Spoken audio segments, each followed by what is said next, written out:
Eu acho que o Lula tem um apoio consistente de cerca de 35% da população brasileira, que é a base orgânica da esquerda, né?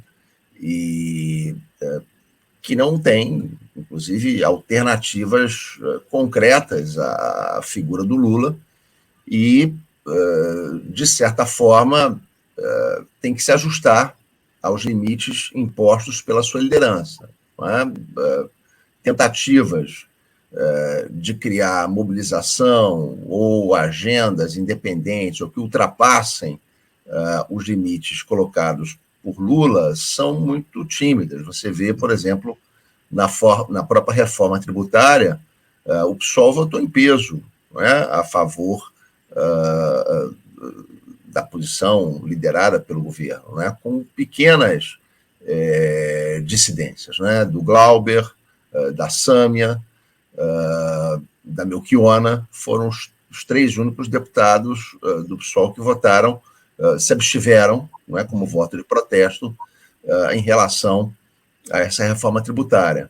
Então, não há, digamos assim, uma liderança política capaz de confrontar a centralidade que o Lula tem no país, na organização das esquerdas, e, por outro lado, não é sempre melhor ter o isolamento da extrema-direita, mesmo com a manutenção da agenda liberal, do que ter a agenda neoliberal sob o tacão da extrema-direita. Né? O problema é que, como você colocou, esse capital político amealhado pelo Lula, ele tende a se desgastar a médio e longo prazo, na medida em que não se forneça alternativas concretas e substantivas à grande massa, não é, de trabalhadores, não é, a grande massa da população brasileira. Então, se trata de um capital que tende a se desgastar, sobretudo nesse segmento que pode definir resultados eleitorais, que é um segmento que está no terço, que nem pertence à extrema-direita e que nem é base de sustentação da esquerda. Esse terço é muito importante para definir resultados eleitorais.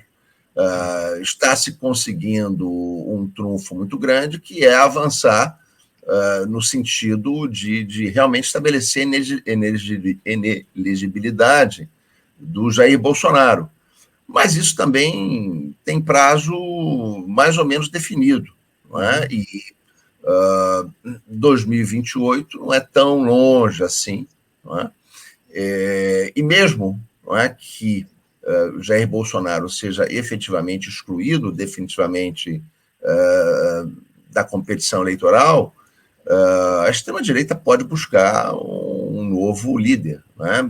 Na América Latina, cansam de surgir líderes de extrema-direita em várias partes. Agora, na Argentina, temos a candidatura aparentemente competitiva do Javier Milei. Não é? Então, isso tem como fundamento esse processo histórico de declínio estrutural do neoliberalismo, em termos, não é, de garantir, não é, qualquer tipo de perspectiva de futuridade para as populações latino-americanas.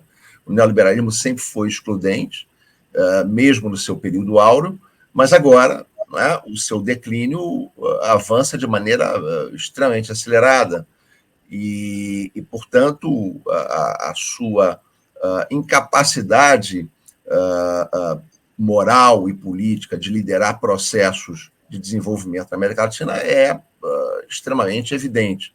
Agora, o problema é a incapacidade da esquerda oferecer uma alternativa a isso, o que abre espaço exatamente para que a extrema-direita desloque a agenda política dos grandes temas centrais para temas que coloquem em cena o ódio, a violência como alternativas de conduta política. Então, esse é o problema, não é? Há um capital político que eu creio que ainda está razoavelmente consolidado na esquerda, nesses 30%, acho que tem incidência sobre essa faixa intermediária, mas